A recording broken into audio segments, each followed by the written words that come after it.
Raeda Latif is a seasoned professional with over 2 decades of experience across the financial, information technology, and retail sectors. Currently, she serves as the Chief Marketing and Business Development Officer at Pakistan Stock Exchange. Her expertise spans strategic marketing, brand building, corporate communications, and digital strategy. Raeda holds a master's in linguistics and an MBA with double majors in marketing and IT. She is a certified director from PICG and a fellow member of the Chartered Institute of Marketing, FCIM, UK. Raeda has a robust track record of devising business and marketing strategies, identifying revenue streams, and managing digital business transformations. She launched the Financial Literacy Initiative at Pakistan Stock Exchange in 2018, focusing on comprehensive outreach for financial education and women empowerment. As an advocate for the UN's Sustainable Development Goals, she actively promotes sustainability and DEI reporting through various platforms and initiatives. Hi, Raida. Hello, Faiza. Thank you so much for coming on Entrepreneur. It's an absolute pleasure. So, linguistics, marketing, IT, and finance. You faced it all, right? I would sum it up as business Okay. because you see, there's marketing, there's technology, they're sort of inseparable now. Finance, that's part of, I would say, a basic life skill. Technology ke baghair kuch hota nahi hai. So you add up, it's business. Yeah, and that's what we're here for. Exactly. So, I know you as you're my best friend for the last 32 years, but Pakistan knows you as an icon. You're a trailblazer. And how does it feel to be in your position? It feels good. I think I can turn back and say, well done to myself. Yeah, sure. So you're the marketing director at Pakistan Stock Exchange. Marketing and business development, right? both. Yeah. And how does it feel to be like in a management position in a very male-dominated sector? Okay, first, this is a perception that it's a male-dominated sector. We have quite a high number of females now. So Really? about 14 to 15% of the employees or the staff is women. The other thing, again, at the top level, within the management committee, if we look at it, we've got like a good 30% of women there. Yes, definitely, it's great to be there because being in the marketing as well as the business, a combination of both, kind of puts me out there where I represent the organization. And today, it's one of the best performing exchanges in the world, I would say, amongst the other stock exchanges. Thank God for that, touch wood. So yeah, it does feel good when I'm introducing myself, when I talk about the opportunities people have with the stock exchange. Oh, amazing. So do you think it's true that men feel intimidated by women who know their numbers well? It's not just numbers well. When women are again, I wouldn't generalize. Not all men feel intimidated. It's a type of men out there. Yes, it makes them a bit shaky. That, okay, this is a woman who knows what she wants in life, who has a clear vision. Yes, it does sometimes. Okay. Now coming to financial literacy, to me, honestly, women empowerment is financial independence. And of course, for that, you need to have financial literacy. And your initiative at Pakistan Stock Exchange is about financial literacy, right? How is that going? Okay, let's begin with how that initiative is going. That initiative, I started back in 2018. We've done multiple things. So we've embraced technology to educate. We've not only that, we've gone out on ground. We have institution-based sessions, we have classes, we have workshops, and we have organizational-based sessions. Because when you look at the Sustainable Development Goals, We do talk about employee well-being, that is part of that. Then within the UN Women Empowerment Principles, there's women empowerment. And coming back to the initial part of your question, women empowerment, in order to be empowered, they need to be independent, and that independence won't come unless they are educated, they know what are the options. They also need to move out of the traditional asset classes. They need to move out of inflation impacted methods of saving. They need to be very clear about the difference between saving and investment. Unless that education is not there, unless that education is there, they're not really equipped that way. And the sad part about the country is that here, as a nation, we don't educate our children in financial management. Right. That's a life skill that you need to ingrain over the years as they grow older. But it comes much later. And here we say, oh, keep the children out of finances. Don't They're too young. bug. They're too young to know about the finances. They're never too young. The minute they're 3 years old, 4 years old, they need to start understanding how to manage money. What are they asking for? Precisely. Yes. How much The that difference costs. between a need and a want. That's when the journey starts. Is it a need or is it a want? Right, right. I see that, the woman is like really great at her craft. She can multitask, she can manage large scale businesses. But when it comes to the financials, she looks at a family member who's like male family member, or, she feels insecure. Why is that?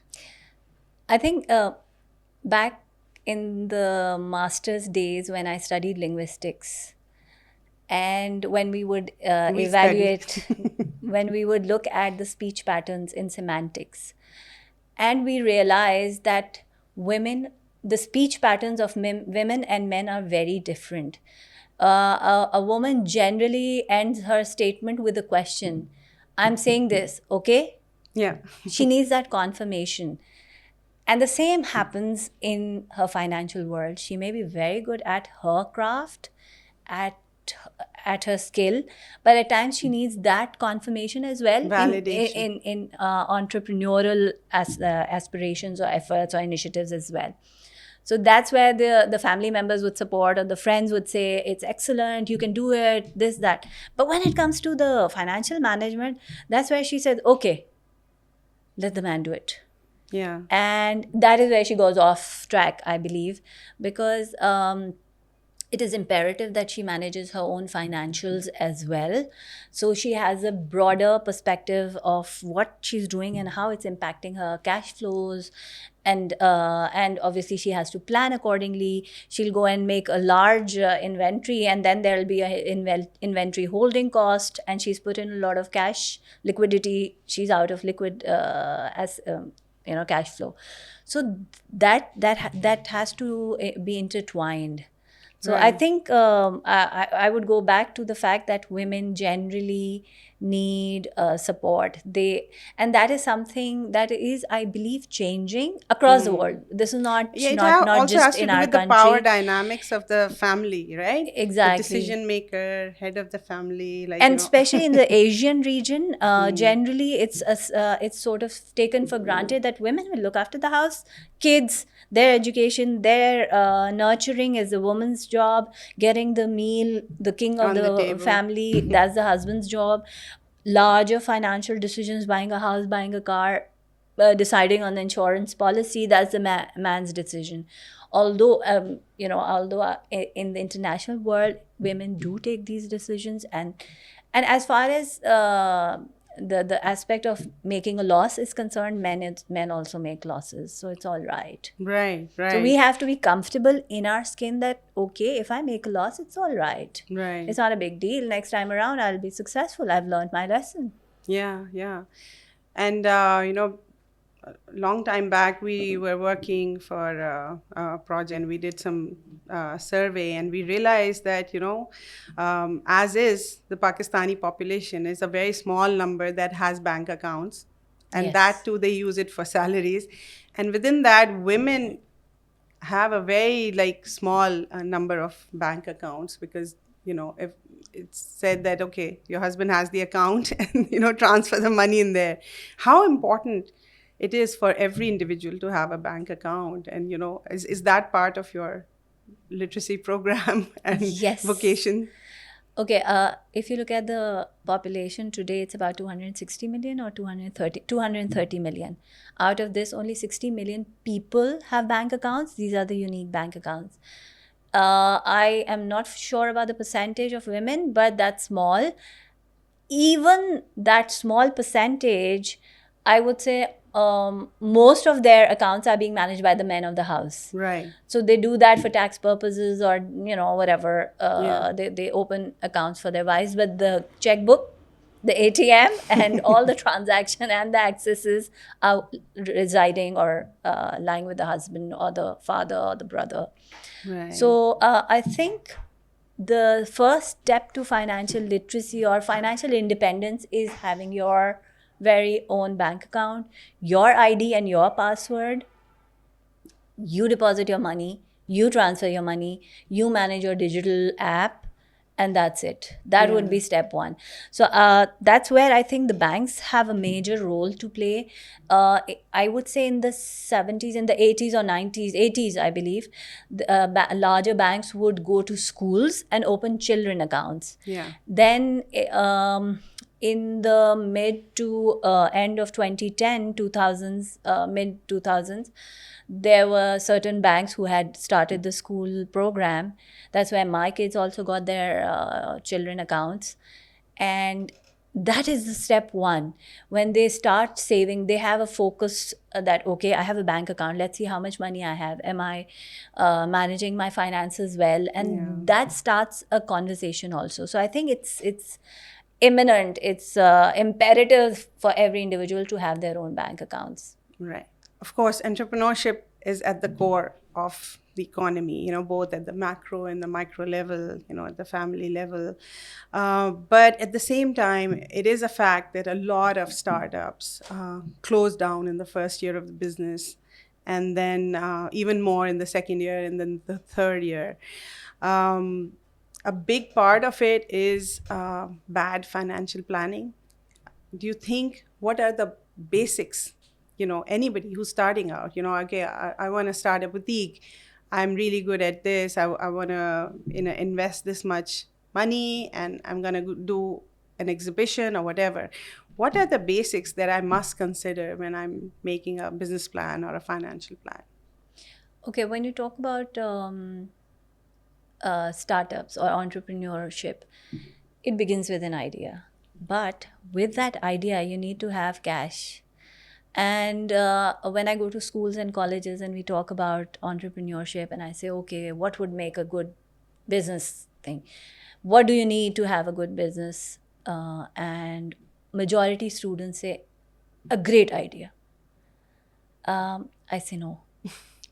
A great idea, fine, it will fail if you are not executing it well. So the great idea with the plan, obviously the money, where it will come from, how much, how will you manage it, how will you redeploy it, the money that you get. So, there are the cash flow management. A lot of businesses fall or fail because we look at the top line. We never look at the bottom line. Okay, I did so many sales. Okay, great. You did achieve a very high number of sales, but what did you actually make? Did you make profit? And that is one of the primary reasons. And then, of course, as I earlier mentioned, inventory management. You need to, there's a concept of just-in-time inventory, JIT. Why is that so? Because people don't get their money or cash stuck in lots of inventory. All the cushion for the, Exactly. unseen expense. Yeah. So like in life, you need to have a financial plan in place. Similarly, for a business also, you need to grow it organically. You need to have a strategic plan. You need to have a good financial plan. I mean, if you look at a lot of businesses, large businesses also suffer cash flow issues. They're unable to pay their dues. So you need to revisit the basic blueprint of your money management, seed capital, where is that coming from?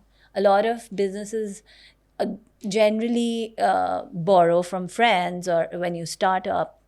So the seed capital. Now, on that seed capital, how do you plan to, what would be your next step, and how do you plan to scale up? That plan has to be very, very, and has to be followed as well. Yeah. So And the not like, partnership terms, and the like terms, the exactly. profit sharing. Profit sharing. Now, what happens is the day one you make profit, first phase you make profit, you distribute it. No, you reinvest it. Right. So for a few years, you don't have to pick up a share from the profit. You have to reinvest it. And the other thing which I've noticed is that a lot of people go and they want to go and grow and scale up left, right, and center, like big time.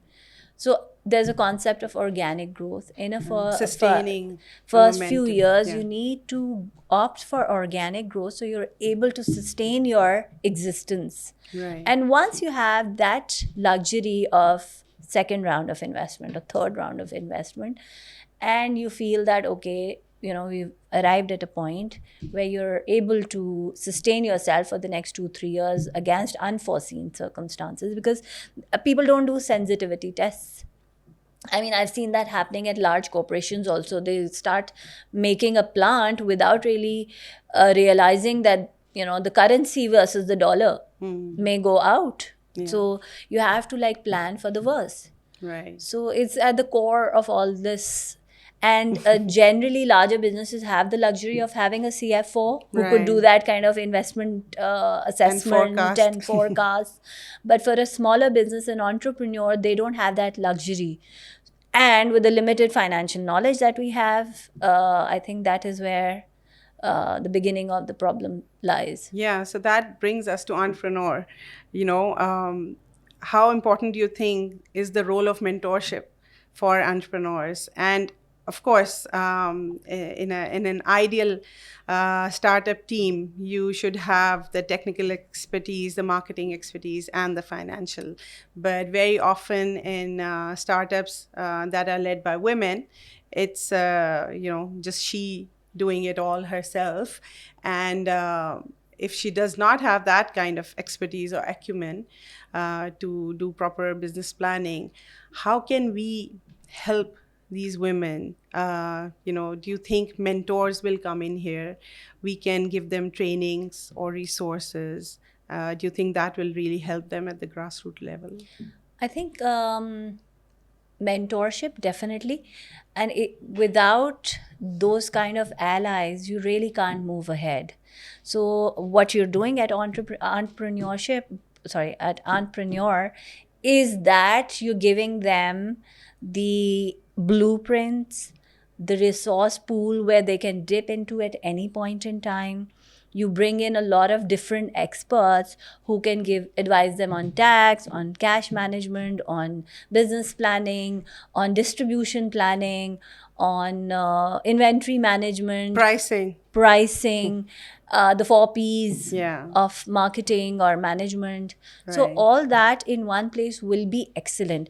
When I talk about women, I would like to say that our women are actually cracking it when they manage their home budgets. So they're running the house, they're managing everything within the money that they have. And in spite of that, they're able to save something for a rainy day, for a bad time. And, and they know how to, how to hedge the value. The gold investments, a lot of women do that. It is a value hedge against inflation. Right. But when it comes to their businesses, I don't know why they start looking at others. Yeah. They just don't have that confidence. Similar to actually running your house. You're managing your kitchen, you're managing your school, kids, their expenses, gifts, and everything that you need to do during the year.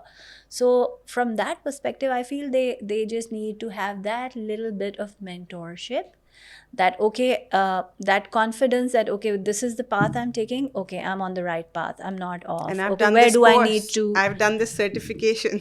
yeah, so that will help them gain that little bit of confidence, that just that Right. nudge to be out there, Yeah, that I'm on I the can't right. wait to have you on board. Sure. Entrepreneur is mainly, you're one of the main inspirations behind it, and the need for the financial literacy, financial trainings, and tools and resources. Raeda, you're also working very closely on ESG, and with Sustainable Development Goals and UNGC and Women Empowerment Principles. Um, Also, one of the thoughts behind entrepreneur is the community, right? Support. Do you think we can, on from global organizations to local counterparts, we can create a movement, that companies start taking notice of platforms where they can help female entrepreneurs and support them in this. I think this is what you're doing is actually beyond boundaries. There's no borders here. It's a global thing. And it would be great if you actually get people not only from Pakistan, not only from GCC, but from the Western world as well. Experts who could talk about, let's say, somebody in Pakistan would talk about the taxation system in Pakistan. Somebody in the GCC would talk about that taxation system. What are they going to keep in perspective? What should they look at?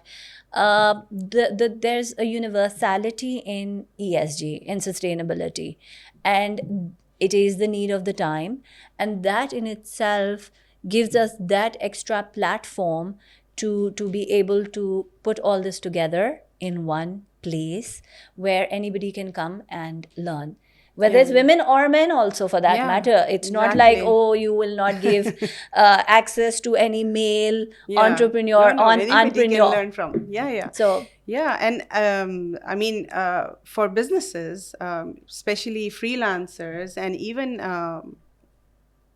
if you're selling anything online, the world is your market, right? So you need to have that kind of connection and insights from there. You need to understand those markets. So I think more dialogue and more interaction, with other markets, other countries would really enrich a business person sitting, in a remote village of Pakistan. And so, yeah, that's the thought behind it. What is the microfinance scene in Pakistan? What are the opportunities for women? I think just to quote an example of one of the largest and one of the earlier microfinance banks, where I was meeting their top management, and I was informed that they prefer to work more with women, Okay, interesting. and they prefer to give small loans to women. And Okay. my question was why? They said because women are diligent, they are very careful in paying their dues on a monthly basis, and they clear their loans, then they come back for further upgraded loans, Yeah. up the higher ticket loans. And they so our collections or our this thing from women is more than 95%. They found it in Bangladesh as well, right? The Grameen. study. Yeah. And the same goes for Pakistan as well. Right, right. Talk about other countries, I'm not very sure, I can't make the distinction, but this is the way to go when it comes to women. So that brings that confidence to us also, that women, actually we hold ourselves more responsible. Right. We bash ourselves also when we make a mistake. We bash ourselves 10 We times are our more than a worst man critics. does. The man would say, oh, I made a mistake. The next thing, It's he'll fine. move on. It's fine. Okay, oh God, my bad. I made this mistake. How could I do that? The next day, he's fine. He's over that. Yeah. But a we're woman will doomed. keep bashing herself for a good 6 months. Yeah, it'll never end. least. How could I do that? And and that is where we need to like loosen ourselves and be nice to ourselves a little bit more. in that way. Yeah. And yes, be good on your loans, be good on your payment plans, and the lenders will have more confidence. Right.